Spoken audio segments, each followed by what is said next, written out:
Boa noite, meus irmãos. A graça e a paz do Senhor Jesus. Obrigado, presbítero Cédric, pela condução do nosso culto hoje. E vamos então, irmãos, nos voltar para a palavra de Deus. Como diziam o pessoal antigamente, parte mais importante do culto. Não, obviamente, por causa do pregador, mas por causa da própria palavra, por causa daquilo que ela produz, provoca, realiza nas nossas vidas. Aqueles que nos visitam, nós estamos em uma caminhada, ainda bem no começo, no livro do profeta Isaías, para onde eu peço a atenção dos irmãos, possam abrir ali. Nós estamos há mais de um mês vendo o desenvolvimento de Isaías, da sua mensagem pregada há mais de 2.700 anos atrás, na época de 4 reis, durante os quais ele teve o seu ministério profético. Nós já aprendemos que o tema central que abarca, que engloba todo o livro de Isaías, é este que vai ser projetado aí, e eu quero convidar-nos a nós lermos a uma só voz. Vamos lá, irmãos? O Senhor removerá a iniquidade, trazendo a promessa por meio do reino e da pessoa do Messias. Ou seja, o cumprimento que aconteceu na vida do Senhor Jesus, na pessoa do Senhor Jesus, estava sendo anunciada por este que é considerado o profeta mais messiânico de todo o Antigo Testamento. É o profeta mais citado nos evangelhos como cumprimento de profecias, e essas profecias se prolongam até os nossos dias e vão até depois dos nossos dias e se cumprirão plenamente apenas quando ele instaurar o seu reino, o reino messiânico. Nós já aprendemos também, irmãos, que o livro de Isaías possui essa divisão natural do capítulo 1 ao 39, aonde prevalece mais o peso, né? a censura, a disciplina sobre o povo de Deus. Mas do 40 até o 66, até o final, o tom se amena um pouco mais e dá mais consolo, há mais promessa em relação à primeira parte. Na semana passada, nós começamos o capítulo 7, e do 7 até o 12, nós temos uma seção muito particular, uma parte muito particular, que será, inclusive, um reflexo daquilo que nós vimos lá no capítulo 6, o capítulo do chamado de Isaías. Isaías irá confrontar o povo de Judá com a sua incredulidade posterior ao julgamento que ele começou no capítulo 1 até o capítulo 6.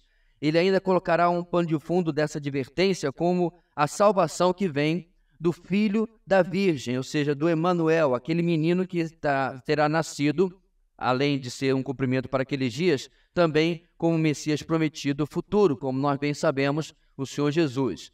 E esse capítulo 7 até o capítulo 12, irmãos, tem uma marca tão distintiva que os comentaristas chamam essa parte do o livro de Emanuel. E essa é uma mensagem muito específica. Continuando essa mensagem, hoje nós vamos chegar até o capítulo 8, com o entendimento da soberania de Deus sobre a história, determinando novamente por meio de profecia aquilo que acontecerá com os inimigos de Judá, como nós já vimos já no capítulo 7. Isaías já havia profetizado a queda e o fim de uma aliança que havia sido formada contra Judá, uma aliança da nação da Síria e o reino do norte, Israel. Ou seja, os irmãos deles, certo, do reino do sul, Judá, haviam se juntado com a Síria para vir contra Judá. E agora, meus irmãos, Isaías entregará uma segunda profecia, confirmando a primeira, falando do mesmo acontecimento que ele tratava lá na primeira. E uma certa semelhança, meus irmãos, entre o capítulo 7 e o capítulo 8, tem se tornado motivo de um pouco de confusão de como interpretar essas profecias.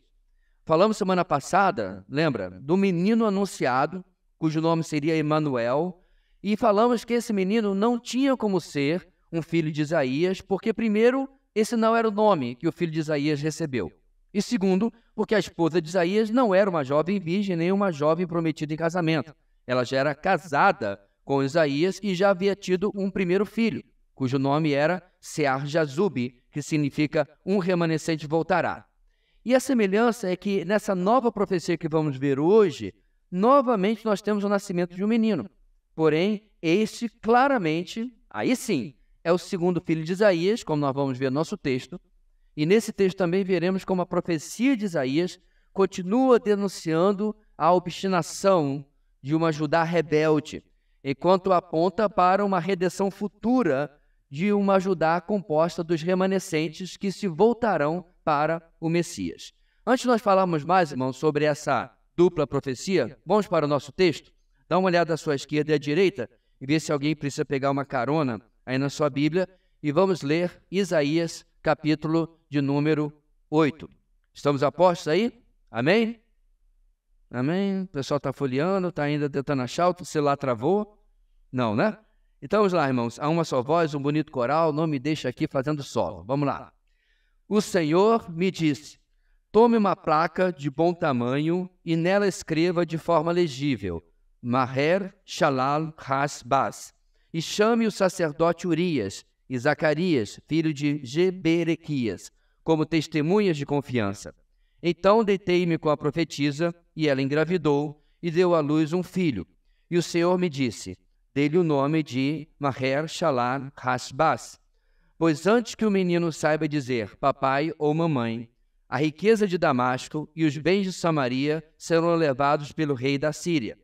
O Senhor tornou-me a falar-me, já que este povo rejeitou as águas de Siloé, que fluem mansamente, e alegrou-se com Rezim e com o filho de Remalias, o Senhor está trazendo contra eles as poderosas e devastadoras águas do Eufrates, o rei da Síria com todo o seu poderio.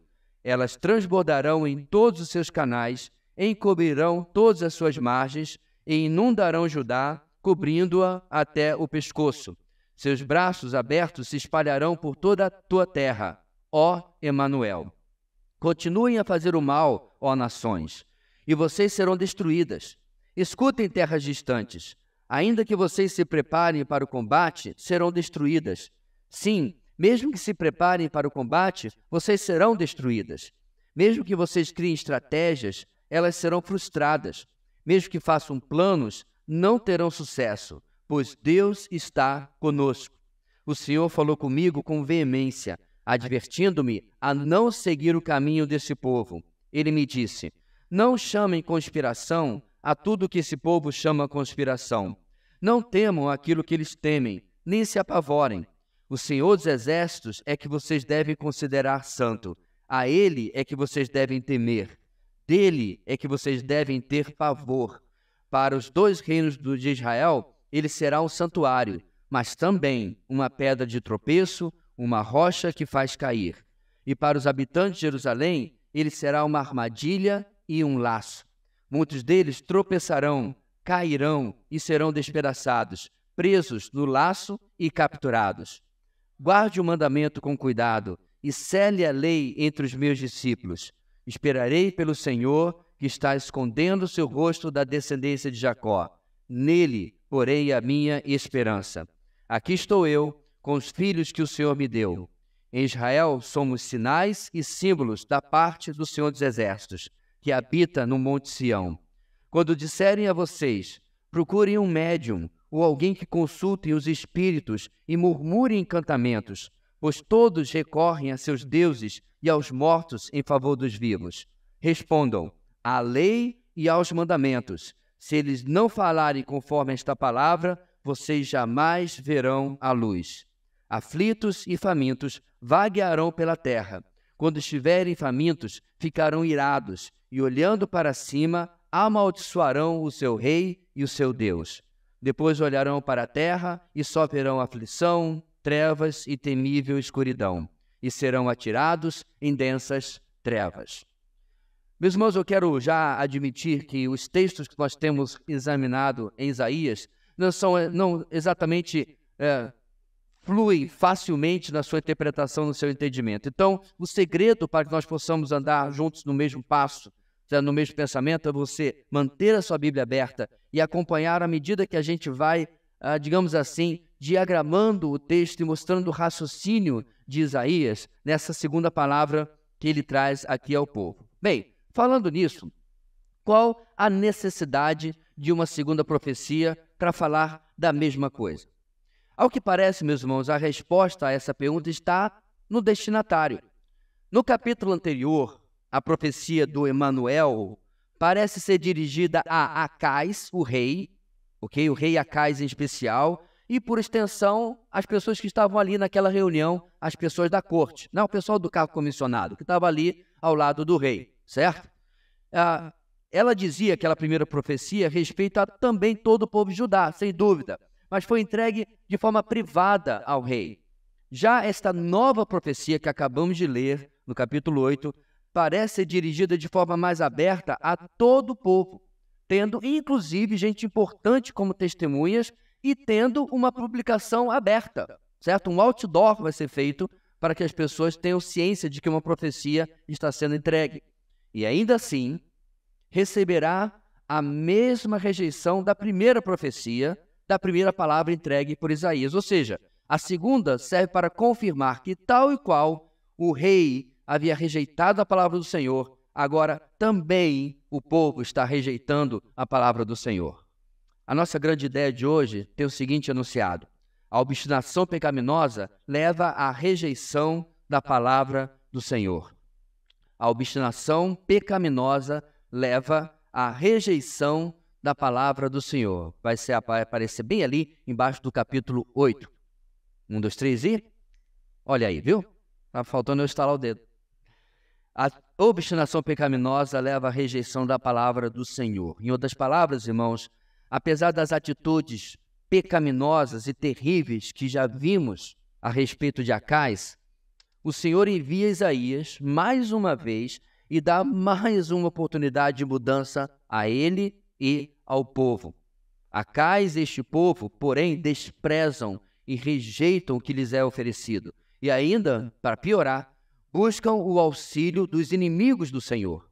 Tudo isso, irmãos, comprovando assim a sua reprovação, que nós já vimos, que é uma das marcas do povo do 8º século antes de Cristo e até depois disso.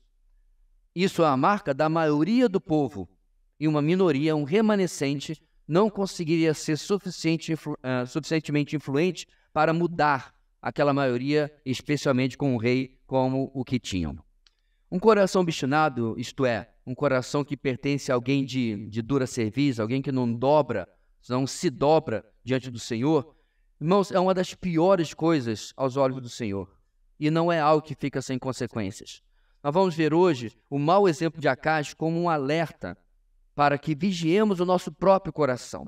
Quando nós olhamos particularmente para o Antigo Testamento, onde tem muitos exemplos assim, e vemos, irmãos, esses comportamentos teimosos, obstinados, pecaminosos, pouco importa.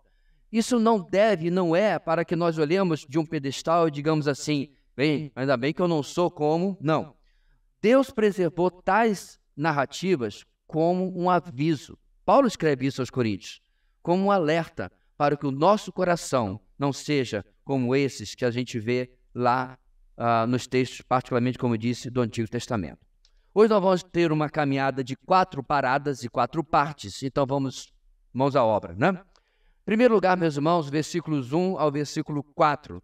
A obstinação pecaminosa nos leva ao medo, mesmo diante da repetição das promessas de Deus. Este primeiro ponto é uma adaptação do ponto da semana passada, porque de novo o povo está recebendo uma profecia e de novo vai dar as costas a essa profecia, repetida promessa de Deus, por causa do medo de seguir ao Senhor em lugar de confiar nos seus próprios recursos, nas suas próprias forças e nas forças de outros homens. Bem, nosso primeiro ponto, irmãos, desses 4 versos, começa com uma ordem do Senhor para que Isaías usasse, digamos assim, um recurso visual, uma placa, provavelmente para fixar as palavras nas mentes do povo, a ideia de visualizar, não é isso? E ele deveria escrever 4 palavras nessa placa, Maher Shalal Hashbaz.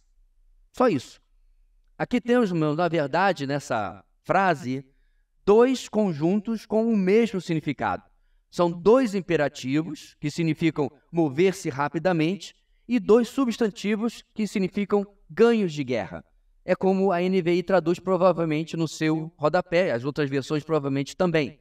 Lá deve estar escrito algo como o seguinte: rapidamente até os despojos, agilmente até a pilhagem. Ou seja, é o velho hábito judaico de repetir uma ideia para confirmá-la, certo? Isso é usado na poesia, é usado também muitas vezes na profecia.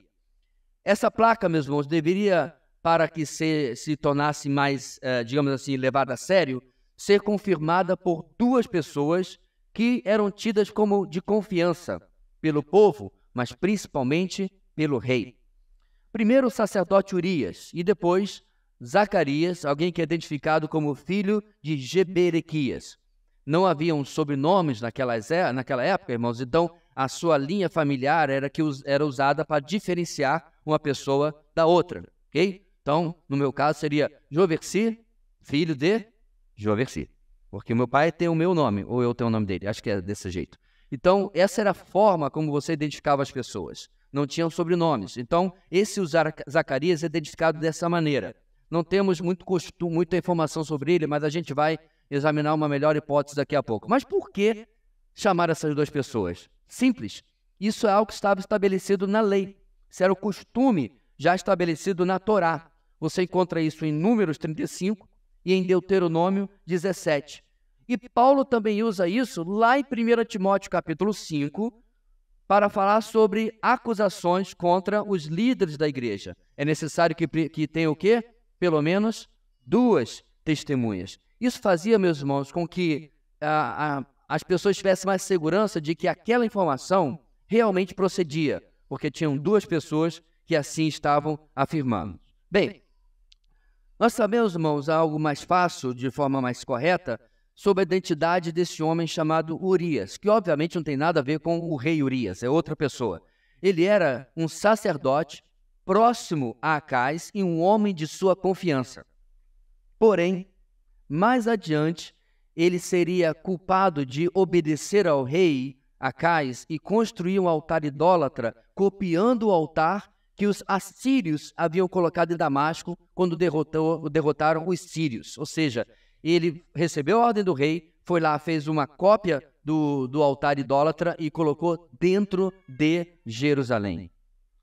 E sobre Zacarias? Bem, em primeiro lugar, não temos nada declarado sobre ele, mas nós subentendemos que ele, claro, é uma autoridade, alguém que era levado a sério. Mas antes que alguém pense, antes que alguém pergunte, esse não é o profeta Zacarias, autor do penúltimo livro da Bíblia, certo? Porque esse homem só viria a existir cerca de 200 anos depois, então o texto não está falando sobre ele.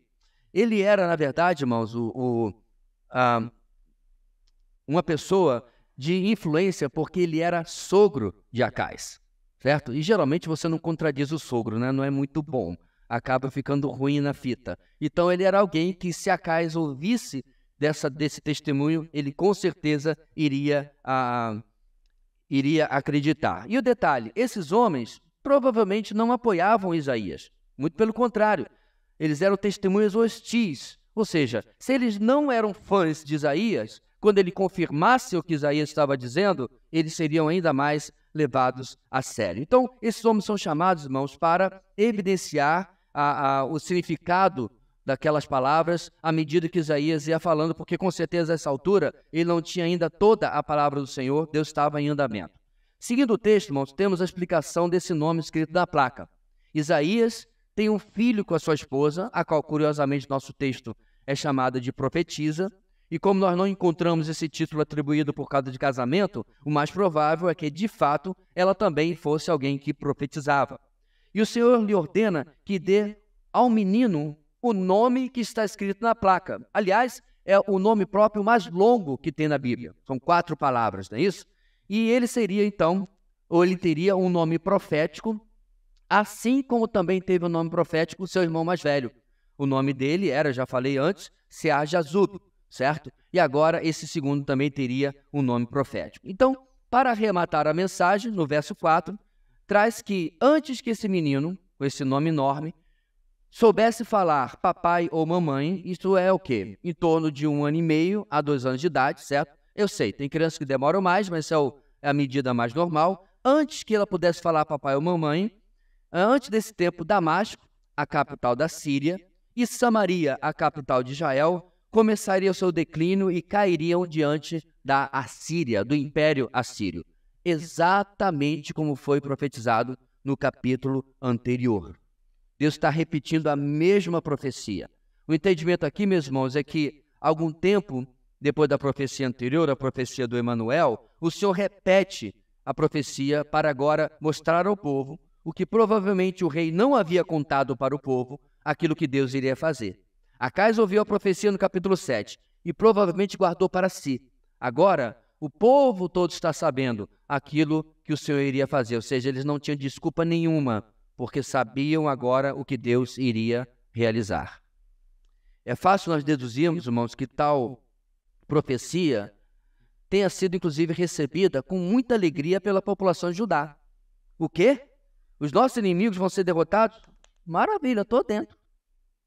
A libertação de Judá deveria ter dado àqueles a quem Isaías pregava uma ótima razão para se voltarem ao Senhor. Concorda comigo?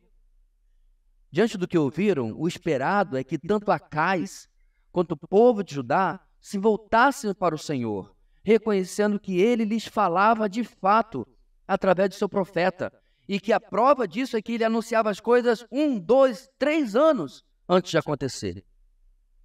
Mas isso não foi o que realmente ocorreu. Como mencionado, meus irmãos, o sacerdote Urias obedeceu ao rei, profanou o templo do Senhor, transformando em um lugar de idolatria pagã. Eles buscaram o auxílio da Síria e, provavelmente, meus irmãos, eles rejeitaram completamente o testemunho de Isaías. Eles abandonaram aquilo que haviam ouvido por causa do medo do império assírio. Quantas vezes, meus irmãos, Deus tem que se provar para o ser humano? Quantas vezes o Senhor tem que mostrar que não apenas Ele fala sério, mas Ele tem poder para fazer aquilo que Ele promete? Porque é isso que nós vemos com Israel, isso que nós vemos com Judá. É Deus, vez após vez, fazendo as coisas, e vez após vez o povo desacreditando naquilo que o Senhor havia prometido. E como eu falei, nosso papel não é olhar de um alto, de um pedestal, o erro deste povo, mas olhar para nós e perceber quantas vezes, irmãos, o medo nos impede de acreditar naquilo que Deus repetidas vezes vem nos falando, aquilo que Deus repetidas vezes vem nos prometendo. A gente vai falar mais sobre isso no nosso final. Eu quero passar pelos pontos antes de falarmos de algumas aplicações. Bem, na sequência, Isaías volta a retratar as consequências da desobediência, como forma de tentar convencer o povo a mudar os seus caminhos. Primeira estratégia, eis aqui a profecia. Bora seguir ao Senhor? Não? Então vamos para a segunda estratégia. Deixa eu contar para vocês, ó Judá e Jerusalém, o que vai acontecer com aqueles que se rebelarem, aqueles que desobedecerem o Senhor. Do versículo 5 ao versículo 8, em segundo lugar, a palavra do Senhor nos ensina o seguinte: a obstinação pecaminosa volta contra nós aquilo que trocamos pelo Senhor. A obstinação pecaminosa volta contra nós aquilo que trocamos pelo Senhor. Este aqui é o famoso, irmãos, e popular, tiro no pé. Temos uma alternativa dada pelo Senhor. Nossa preferência, nossa escolha é outra. E aquilo que escolhemos se torna a nossa própria arapuca. Aquilo que escolhemos se torna a nossa própria armadilha. É isso que vai acontecer com o povo aqui do nosso texto. Vamos lá. Do versículo 4 ao versículo 5, muitos comentaristas acham que há um intervalo. Breve, mas há um intervalo. Judá e seu rei agora já receberam 2 profecias e agora já desconsideraram as 2 profecias e seu cumprimento. E é nesse momento, nessa instância, irmãos, que Isaías recebe a continuação da palavra do Senhor, que agora é o nosso verso 5, ok? E a palavra é direcionada a este povo. Essa forma de se referir de maneira um tanto de desprezo ao povo de Deus. Este povo, não o meu povo. Deus está dizendo este povo, como se mantendo, de certa forma, distante do povo. E está se referindo aqui, nesse caso, ao Reino do Norte, ok? Este povo havia rejeitado, diz o texto, as águas de Siloé que fluem mansamente. As águas de Siloé eram que vinham de um tanque, certo? Era uma fonte de abastecimento que ficava e cruzava Jerusalém.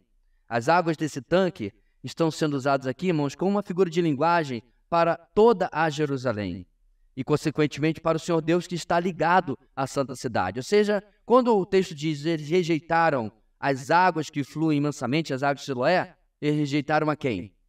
Deus. Rejeitaram o Senhor. Rejeitaram o recurso que vinha de Deus, as promessas que vinham de Deus. Então eles rejeitaram o próprio Senhor, rejeitaram a herança espiritual que estava ligada a Jerusalém, ligada ao Santo Templo, e trocaram tudo isso pelo quê? Para seguir os sírios e o seu rei, o filho de Remalias. Ele está se referindo, meus irmãos, vamos lembrar um pouquinho da história. O reino do sul tem Jerusalém, certo? O reino do norte estava separado disso. Então, na mentalidade, na palavra do Senhor, o que ele está querendo dizer? Vocês do norte deveriam ter ido ao sul, aonde está a minha cidade santa, a cidade que eu escolhi, e ter ido me buscar. E muitos do norte fizeram isso ao longo da história. Muitos, inclusive levitas, abandonaram o reino do norte e ficaram lá no sul, em Judá, que era o lugar onde estava Jerusalém. Mas o texto está dizendo que este povo, em lugar de fazer isso, resolveu buscar ajuda com quem? Com os sírios, um povo pagão, um povo idólatra, e com o seu próprio rei, que é a quem ele chama aqui nem pelo nome mais, né? Lembra? O filho de Remalias, de maneira também desprezando. Assim, uma vez que eles perderam a oportunidade, irmãos, de serem saciados pelas águas mansas de Siloé, olha o que o texto diz. Eles seriam levados, varridos pelas poderosas e devastadoras águas do Eufrates. Então veja bem, tem uma fonte calma, tranquila, né? Sem perigo algum, onde a sua necessidade de água, a sua sede espiritual seria saciada. Agora, já que eles rejeitaram isso, Deus ia trazer uma inundação do rio Eufrates, que obviamente existe até hoje, né? Está na Mesopotâmia, contra eles. Isso aqui, é claro, é uma figura de linguagem, uma metonímia para a própria Assíria. Deus está falando novamente através de Isaías, que vai varrer tanto a Síria quanto Israel através do grande império assírio, e ia mostrar para eles as consequências do seu pecado. Até aí, está tudo bem para ajudar, certo? Porque quem está pagando o pato é o pessoal lá de cima. Mas se você perceber no texto, meus irmãos, no verso 8, o cenário se complica. A desgraça do norte, da Síria e de Israel, chega no verso 8 até Judá. O Senhor está usando, meus irmãos, mais uma vez de misericórdia, ao avisar ao povo de Judá que, tal como os povos mais ao norte haviam abandonado o Senhor e seriam inundados pelos inimigos, o mesmo poderia acontecer com Judá se não mudasse os seus caminhos. Aí eu volto a perguntar, meus irmãos, quantas vezes Deus tem que avisar esse povo? Porque essa não vai ser nem a primeira, muito pelo contrário, e nem muito menos a última. Misericordiosamente Deus avisa e avisa. E de novo, bora descer do nosso pedestal. Estou lá na minha casa, abro o meu devocional, ou a minha Bíblia para ler, e Deus diz, presta atenção. E às vezes, inclusive, eu sou tão cara de pau que eu estou lá, né, fazendo meu devocional e tal. Tomara que a Leila tenha feito devocional hoje, porque hoje está perfeito para ela. Tomara que o irmão fulano tenha feito devocional, porque isso aqui tá precisando ouvir isso aqui. Eu não tomo para mim. Eu não percebo o alerta do Senhor. Eu não percebo como Ele está me mostrando, às vezes, inclusive, irmãos, com os erros de outros, ou outros na própria palavra, áreas importantes na minha vida, onde a minha obstinação também tem me feito trocar coisas na minha vida pelo Senhor, ou o Senhor por essas coisas, se preferir, e ficar mais fácil.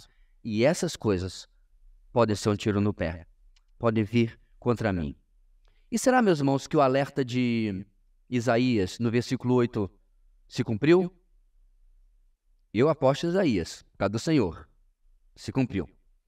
Em 701, mais ou menos 20 anos depois desse texto, e já tendo a queda de Samaria, a queda de Israel, isso já aconteceu, Senaqueribe, certo? Já é outro rei da Síria.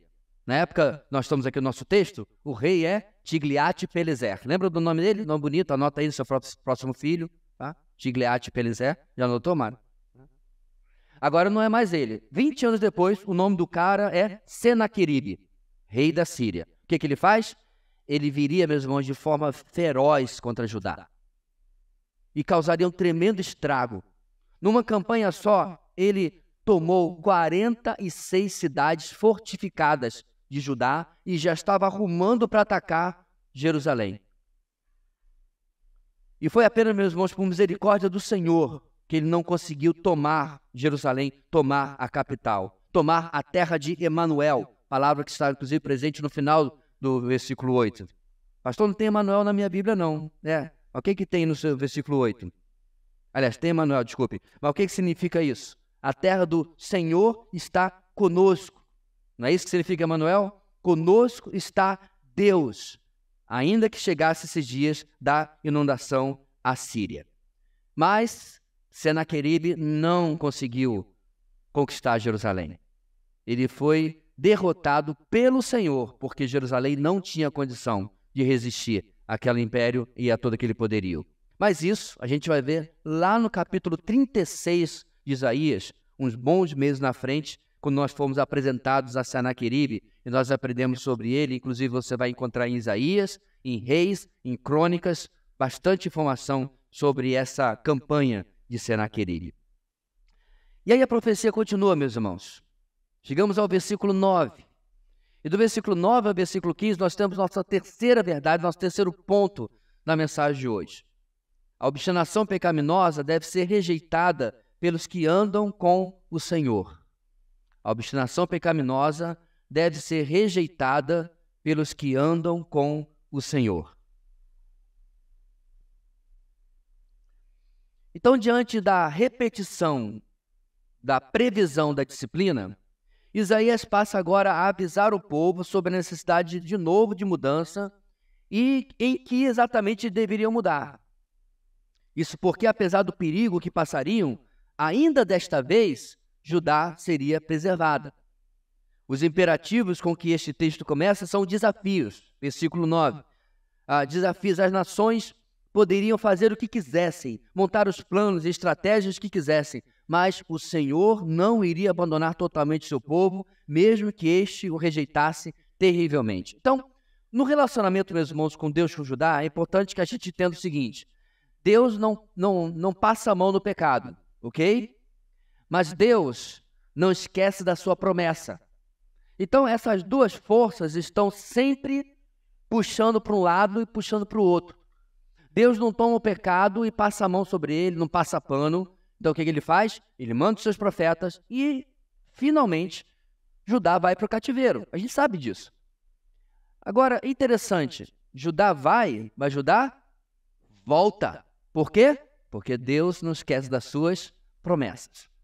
E dentre as promessas do Senhor está que de Judá viria o Messias, viria o Redentor.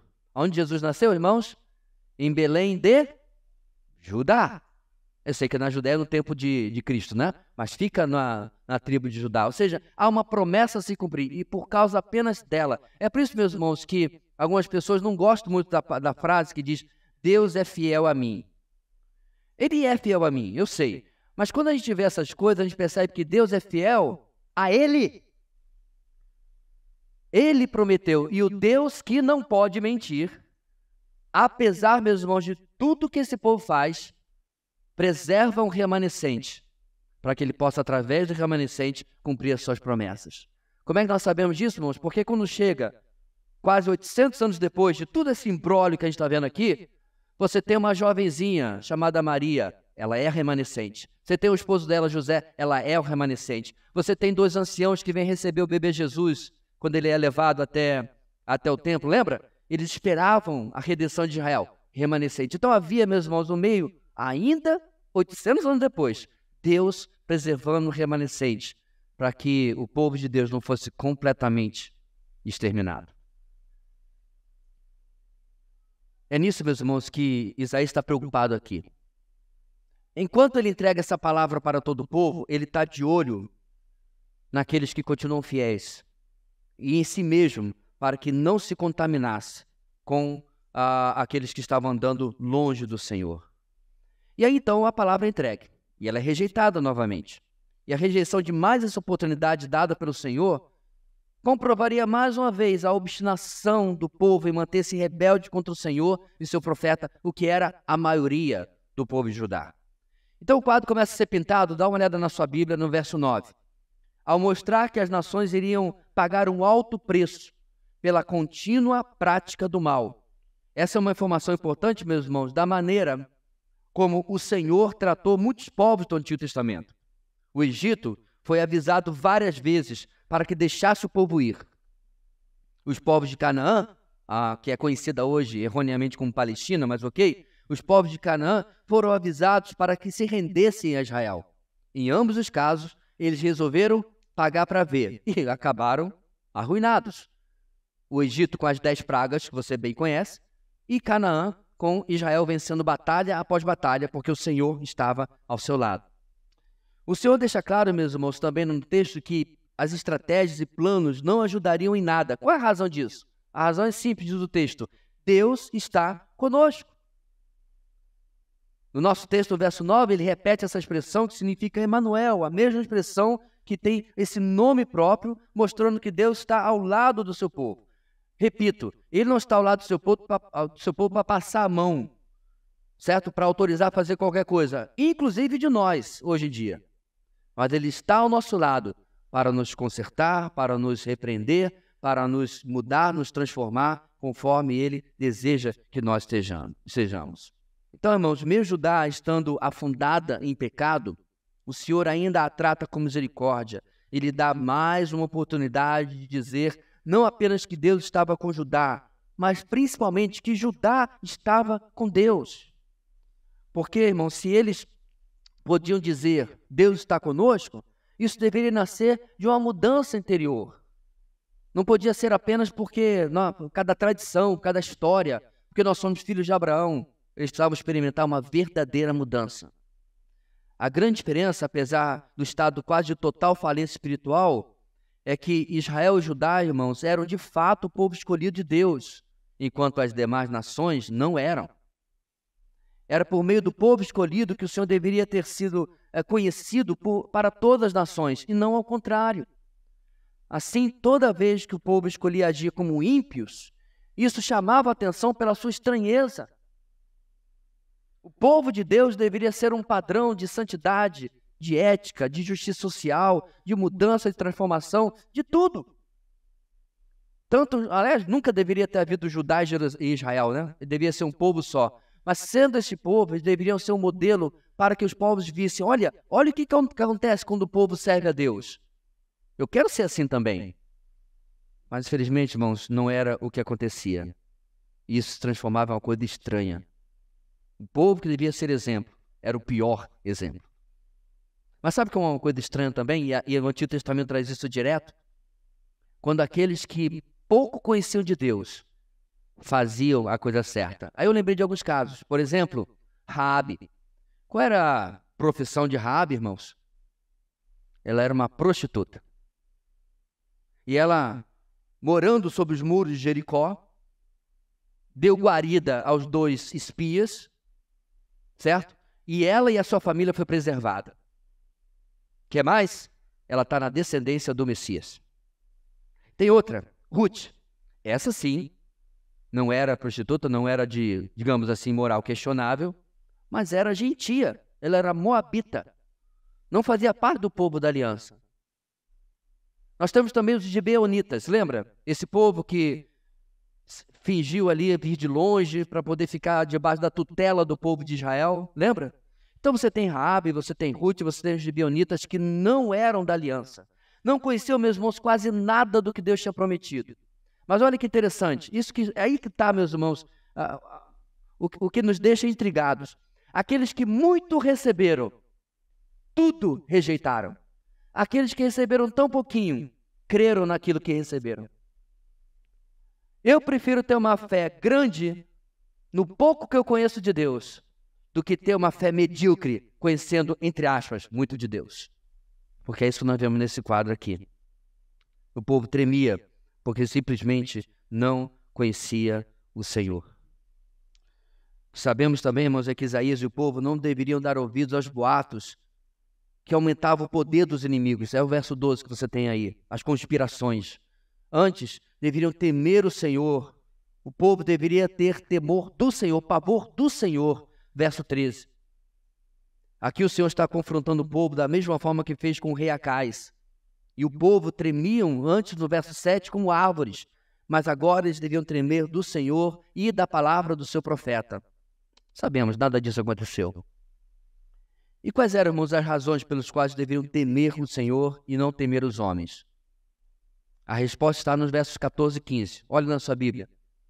Tanto a bênção quanto a maldição estão debaixo da vontade do Senhor e não da vontade de meros homens. O reino do norte, Israel, e o reino do sul, Judá, poderiam encontrar em Deus, diz o texto, um santuário, mas também uma pedra de tropeço. Uma coisa ou outra, bênção ou maldição. Deus coloca para eles, olha, o seu relacionamento comigo pode ir de uma forma ou de outra. Tudo dependerá da atitude de vocês. E aqui eu quero abrir um parênteses e dar uma pausa, irmãos. A mesma coisa se aplica a mim e a você. A gente precisa lembrar, Deus não é Papai Noel. Aliás, até Papai Noel a coisa fica ruim se você for um menino levado, não é isso? Você está na lista negra do Papai Noel. Mas criaram um Deus bonachão, que passa a mão na cabeça, mas não é o Deus das Escrituras. Nosso Deus é um Deus de amor, mas é um Deus também de justiça.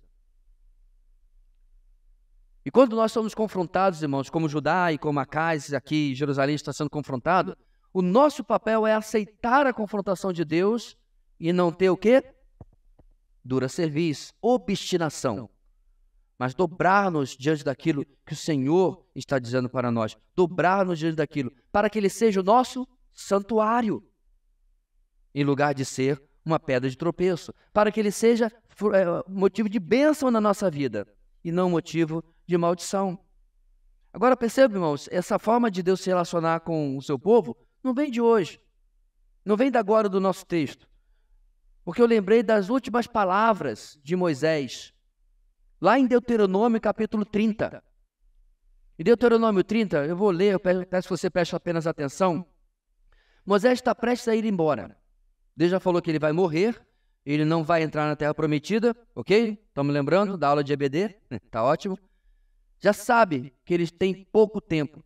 E deve ser interessante, meus irmãos, porque quando você sabe que você vai morrer, eu acho que a preocupação que você tem é qual a última coisa que eu preciso falar para minha esposa, para os meus filhos. Israel eram filhos para Moisés. E ele sabe que ele está dando as últimas palavras, as últimas instruções para esses filhos. E olha o que ele diz em Deuteronômio 30, então, a partir do versículo 11. Olha lá. O que hoje lhes estou ordenando não é difícil de fazer, nem está além do seu alcance. Não está lá em cima do céu, de modo que vocês tenham que perguntar: quem subirá ao céu para trazê-lo e proclamá-lo a nós, a fim de que nós lhe obedeçamos? Nem está além do mar, de modo que vocês tenham que perguntar: quem atravessará o mar para trazê-lo e, voltando, proclamá-lo a nós, a fim de que lhe obedeçamos? Nada disso. A palavra está bem próxima de vocês, está em sua boca e em seu coração. Por isso, vocês poderão obedecer. Ele está se referindo ao quê? A tudo que ele havia ensinado a esse povo durante 40 anos no deserto. Ele continua: vejam que hoje ponho diante de vocês vida e prosperidade, ou morte e destruição. Vida e prosperidade, morte e destruição. Lembra do que eu falei, irmãos, algumas 3, 4 mensagens atrás?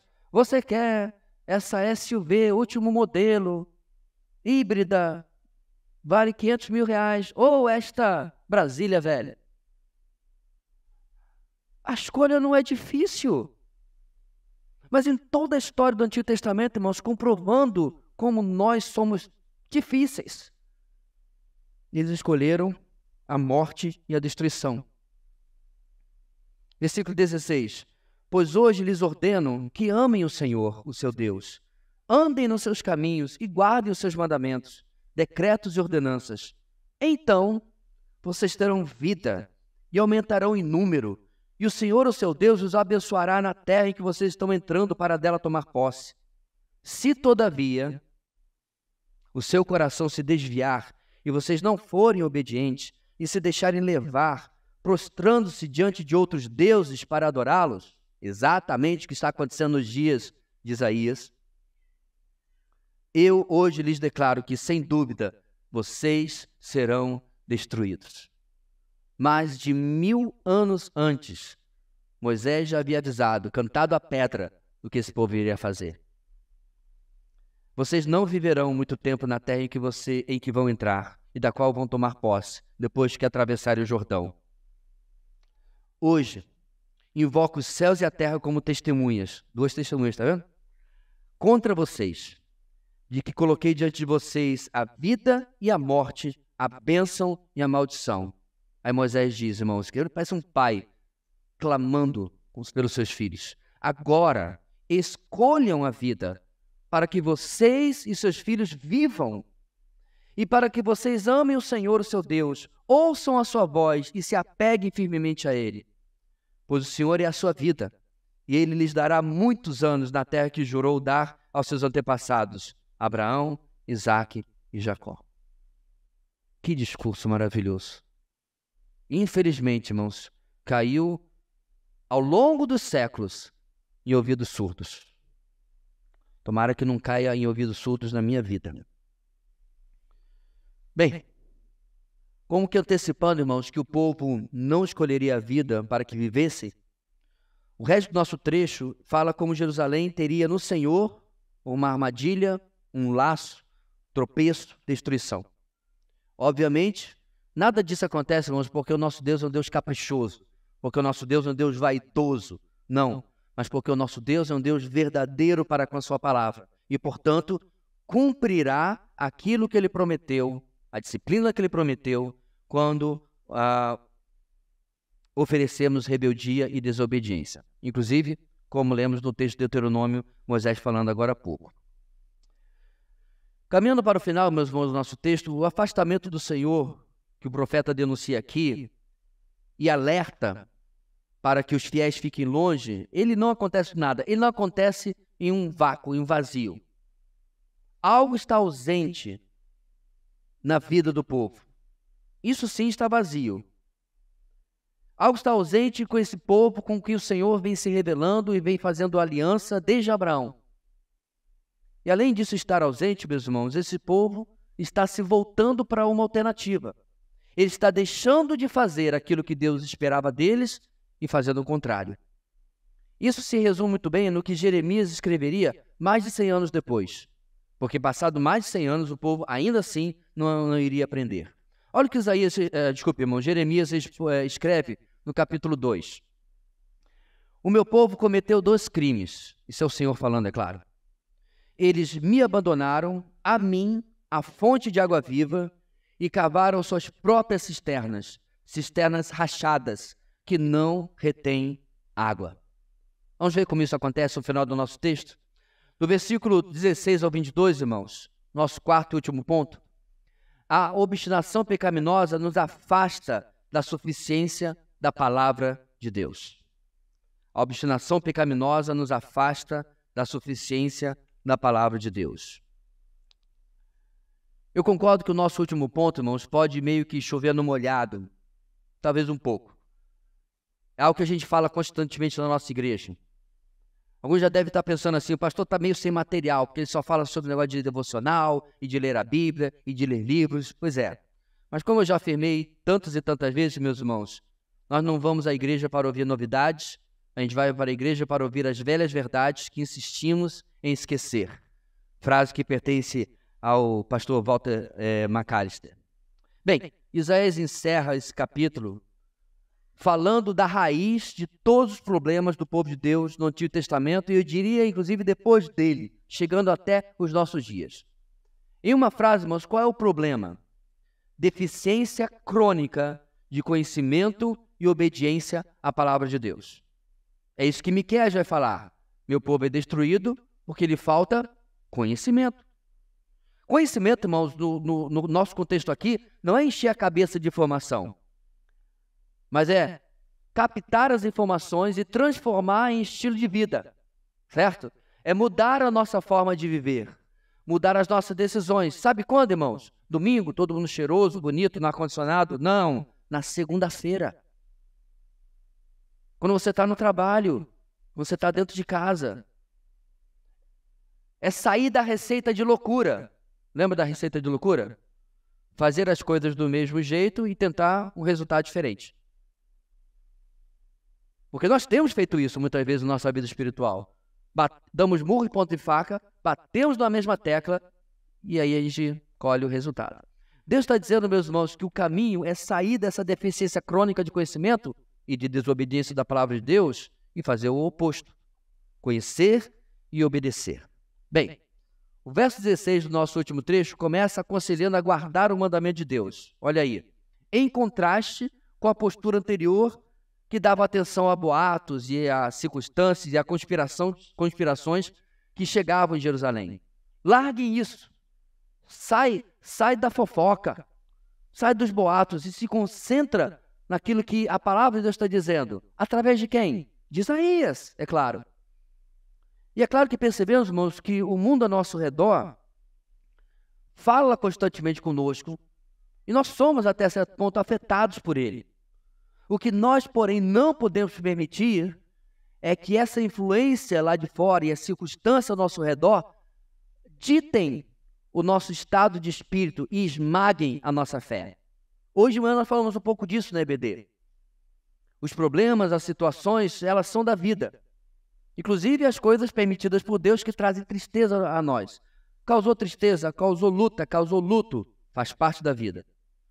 O que não pode acontecer é aquilo definir a minha existência e esmagar a minha fé, o meu relacionamento, a minha confiança no Senhor. Paulo escreve, meus irmãos, em 2 Coríntios capítulo 5, o seguinte no verso 7. Ele está falando aqui sobre a nossa habitação celestial, certo? Ele fala o seguinte, porque vivemos por fé e não pelo que vemos. O que ele está querendo dizer, meus irmãos? Mara, você já tirou alguma foto das ruas de ouro? Não. Alguém já tirou foto? Lucas já tirou foto dos portais da Nova Jerusalém? São 12 portas feitas de pérola. Já tirou foto? Já esteve lá? Visitou? Você não é um daqueles que foi ao céu, voltou para o céu? Não tem aquele pessoal da internet? Pior são aqueles que já foram ao inferno umas 30 vezes. Nem o diabo que é a criatura, que devolve. Só inventa cada coisa. Ponto aqui, meus irmãos, é que nós não vimos nada. Nós não vimos a vida eterna, não vimos a Nova Jerusalém, nós não vimos nenhuma dessas coisas. Então o que Paulo diz? Porque vivemos por fé e não pelo que vemos. Então, pastor, fé é acreditar assim, cegamente uma coisa? Não. Fé é acreditar porque Deus disse. Creio em Deus, creio também em mim. Na casa de meu pai há muitas moradas. E eu sirvo a Jesus há 43 anos, ele nunca mentiu para mim, não creio que ele vai começar a mentir agora. Então eu creio naquilo que ele falou, que ele tem preparado uma morada para mim. Se é uma mansão, se é uma kitnet, estou nem aí, eu quero é ir. Amém, irmãos? Ponto aqui, meus irmãos, falando sério, é que seríamos tolos em duvidar das promessas do Senhor reveladas em sua palavra. Mesmo que a sociedade, mesmo que a humanidade caminhe no secularismo, no materialismo, no ceticismo, sobre todas as coisas espirituais, as promessas das Escrituras, nós somos desafiados a ir na contramão. Nós somos desafiados a dizer como Paulo fala, por essa causa também sofro, mas não me envergonho, porque sei em quem tenho crido, e estou bem certo que ele é poderoso para guardar o que lhe confiei até aquele dia. Meus irmãos, Paulo comia o pão que Jeová amassou, mas não desanimava. Então, meus irmãos, o segredo da nossa fé não é uma vida tranquila, porque nem sempre ela vai ser tranquila. O segredo da nossa fé é em quem nós temos colocado a nossa fé. Porque se esse Deus que alguém fabricou e que eu vou colocar a minha fé só serve para receber a minha confiança, se tudo for maravilhoso na minha vida, esse não é o Deus da palavra, é um Deus que eu inventei. Não é o Deus correto. Então Isaías, meus irmãos, dá essa palavra. Não creiam nos boatos, não creiam nas coisas que estão ouvindo lá fora. Creiam na palavra do Senhor. Essa que eu estou lhes dizendo. E dessa forma, no verso 17, Isaías afirma que mesmo diante da disciplina de Deus, ele ainda confiaria no Senhor. Ele serve de exemplo para o povo. O Senhor está escondendo o rosto para com o seu povo. Não por capricho nem por vaidade, mas por causa do pecado do povo. Lá quase no final desse livro, meus irmãos, Isaías afirma exatamente essa questão. Lá no capítulo 59, vejam, o braço do Senhor não está escondido para que não possa salvar, e seu ouvido não está surdo que não possa ouvir, mas as suas maldades separam vocês do seu Deus, e os seus pecados esconderam de vocês o rosto dele, e por isso ele não os ouvirá. Então, Isaías está falando, vamos confiar no Senhor, em vez de andar na contramão. Em vez de tudo isso, o profeta confia no Senhor e se mantém ao lado do Senhor, inclusive com o Senhor usando ele e seus filhos como sinais e símbolos para falar a esse povo rebelde. Eles representavam o remanescente, a minoria do povo que ainda se mantém fiel ao Senhor. E de que forma, meus irmãos, eles eram sinais e símbolos? No nome deles. Isaías significa Yahweh é salvação, ou Jeová é salvação. O nome do filho mais velho dele é um remanescente voltará. E o nome do caçula é o anúncio da guerra, né, que viria e destruiria os inimigos de Judá. Ou seja, irmãos, Deus está mostrando, Isaías está mostrando como que o Senhor tem confirmado na sua própria vida aquilo que ele tem prometido através da palavra entregue. E é nisso que o povo deveria confirmar. Depois, então, meus irmãos, de apontar como a sua família era mais uma prova viva de que o Senhor não ficava sem se representar, sem se revelar, sem se apresentar para o seu povo, no verso 19 em diante, continua com mais advertências porque eles estavam desprezando Deus que estava buscando se revelar, se relacionar com o seu povo. Então agora Isaías vai ao foco. Ele vai ao problema, irmãos, que nós mencionamos no começo desse quarto ponto. O povo de Judá sofria de deficiência crônica de conhecimento e obediência à palavra de Deus. Primeiro, olha o problema que eles provocavam. O povo de Deus consultava fontes falsas, falsos profetas. Nesse caso, diz o texto, um médium ou alguém que consulte os espíritos e murmure encantamentos, pois todos que recorrem aos seus deuses e aos mortos em favor dos vivos. Judá transgredia assim, meus irmãos, a palavra de Deus, que também estava revelada na Torá, também lá em Deuteronômio capítulo 18. Em Deuteronômio capítulo 18, Moisés literalmente dá a seguinte advertência. Quando vocês entrarem na terra que o Senhor, o seu Deus, lhes dá, não procurem imitar as coisas repugnantes que as nações de lá praticam. Aí você deve estar pensando, que coisas repugnantes eram essas? Esse povo matava todo mundo? Também. As mulheres não tinham segurança? Também. As crianças eram como nada? Também. Mas Deus não está falando disso não. Não permitam que se ache alguém entre vocês que queime em sacrifício o seu filho ou a sua filha. Acais fazia isso. O rei mandou matar o seu filho sacrificado a falsos deuses. Alguém que pratique adivinhação, ou se dedique à magia, ou faça presságios, ou pratique feitiçaria. E ele continua, ou faça encantamentos, ou que seja médium, consulte os espíritos, ou consulte os mortos. E tem gente que ainda acha que quem fala com os mortos hoje é coisa de cristão. Está aqui, meus irmãos. Claramente o Senhor proibindo que isso acontecesse. O Senhor tem repugnância por quem pratica essas coisas. E é por causa dessas abominações que o Senhor, o seu Deus, vai expulsar aquelas nações da presença de vocês. Permaneçam inculpáveis perante o Senhor, o seu Deus. O mesmo alerta, irmão, já estava na Bíblia para o povo judá há mais de 1000 anos. Esse é o problema que estava acontecendo. Aí na sequência, meus irmãos, eles desprezam os recursos que o Senhor havia dado, inclusive a palavra dada por Isaías. A palavra, meus irmãos, é dada para eles para iluminar. Salmo 119, 105. Lâmpada para os pés e luz para o caminho. Mas seguindo falsas fontes, eles ficariam nas trevas. Ficariam sem luz, como nosso texto está dizendo.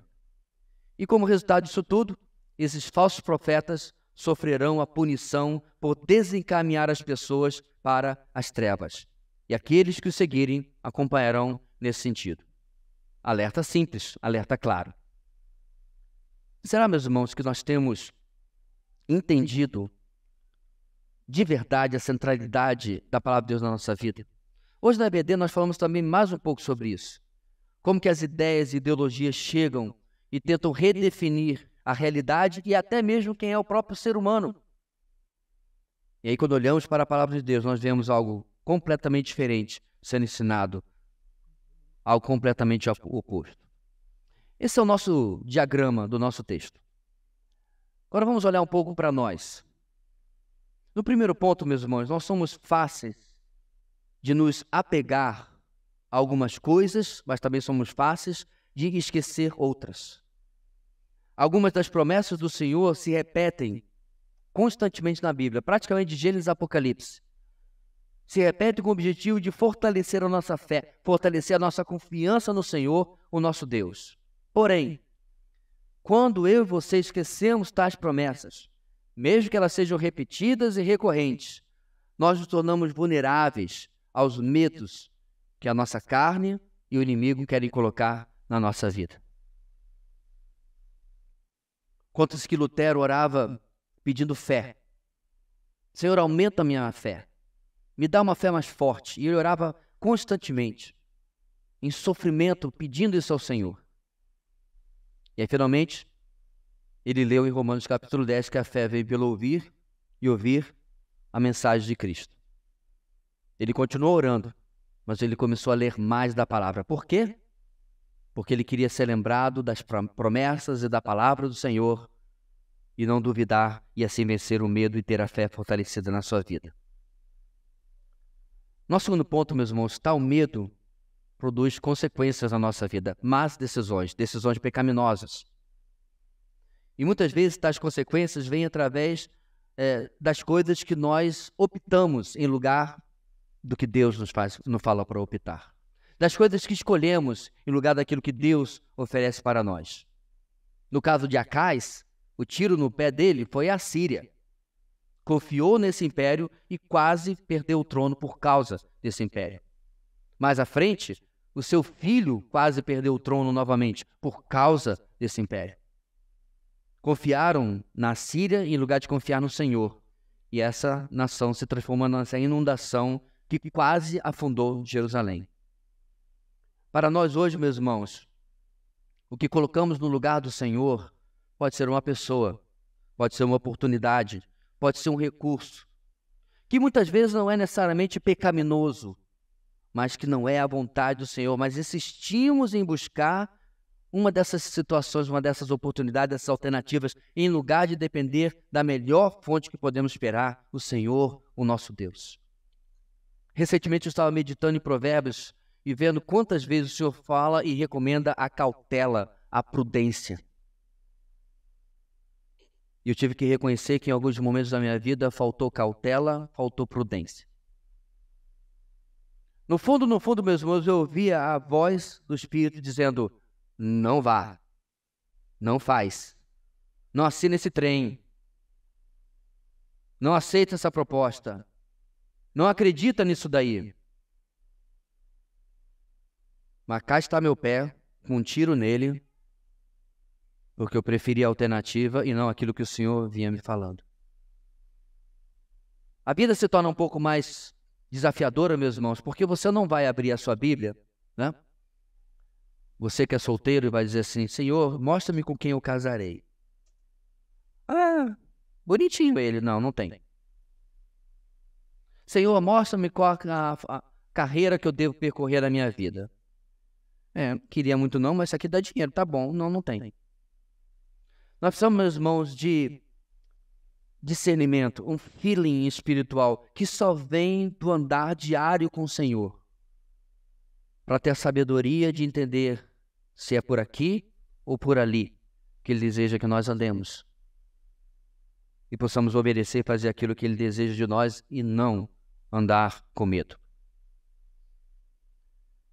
Nosso terceiro ponto, meus irmãos, em meio a tudo isso, devemos desenvolver o discernimento de conseguir perceber quem são os exemplos de obstinação e, por outro lado, quem são os exemplos de submissão e obediência ao Senhor.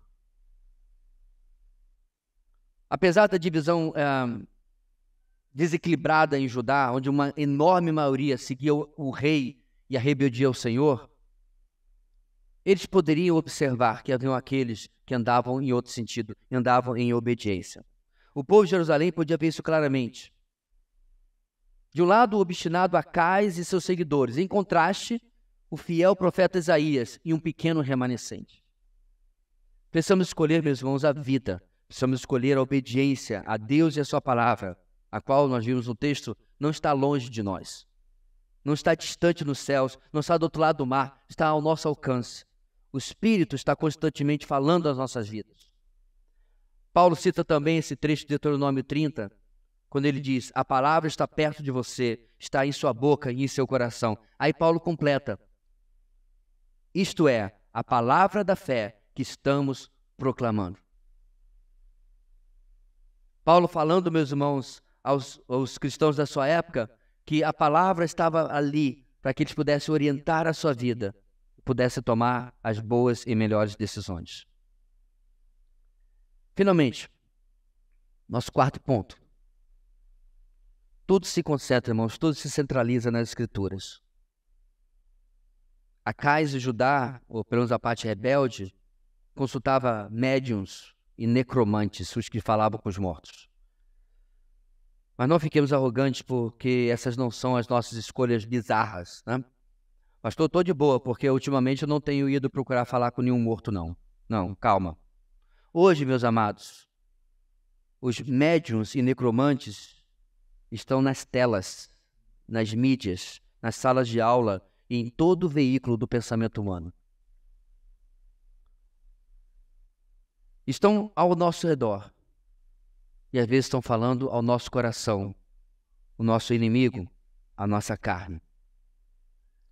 Precisamos, portanto, irmãos, calar tais vozes de mortos falando de morte e dar o nosso ouvido às palavras que geram vida em nós a cada dia. Tal como colocou Pedro diante do desafio de Jesus, quando Jesus disse para ele e os demais discípulos, vocês querem ir embora, como boa parte da multidão foi embora? Em João capítulo 6. Qual é a resposta de Pedro, irmãos? Senhor, para quem? Não é para onde. Para quem iremos? Tu tens as palavras de vida eterna. Nos últimos dias, meus irmãos, eu estava avaliando algumas coisas que eu não gosto no meu presente, no meu momento atual. E o Senhor me mostrava como eles são, em grande parte, a colheita maldita do passado. Coisas que, inclusive, eu não tenho mais como voltar e consertar ou mudar. Só daqui para frente. O grande desafio, meus irmãos, quando nós temos essa percepção, que era o grande desafio, inclusive, de Acais, não é mudar o passado, ele é imutável. Mas é como, percebendo essas coisas, nós não mudamos o presente. E nós entramos na receita da loucura. Fazemos as coisas da mesma forma e esperamos um resultado diferente. Que nós possamos, meus irmãos, olhar para a palavra de Deus hoje e compreender que a nossa teimosia, a nossa obstinação pecaminosa só vai nos fazer rejeitar a palavra de Deus. Portanto, quebremos a nossa cerviz, baixemos a nossa cabeça e possamos dizer, Senhor, para quem iremos? Qual é a nossa alternativa? Só o Senhor tem as palavras de vida eterna. Deus querido, dá-nos fome, sede, vontade pelo Senhor, pela expectativa da eternidade vivida hoje. Afasta de nós o medo que nos leva a tomar decisões por nós mesmos e fazer o que nós queremos, para que não acabemos com as consequências que se voltam contra nós das nossas escolhas. Dá-nos a coragem, ó Deus, de dizer não, primeiro a nós mesmos, mas também as vozes ao nosso redor, às vezes vozes que se disfarçam de amigas, mas que na verdade não são. E nós possamos nos voltar completamente para o Senhor, afundar a nossa mente nas Tuas promessas, aonde há alegria, descanso, regozijo, paz. Obrigado, Deus, mais uma vez, porque nós não caminhamos nessa longa caminhada, nessa peregrinação, nessa vida de peregrino, apalpando ao escuro. Nós podemos olhar para a bússola e para o direcionamento da Tua palavra e saber que ela é lâmpada e luz para o nosso caminho. É o que agradecemos e oramos nessa noite, no nome de Jesus. Amém e amém.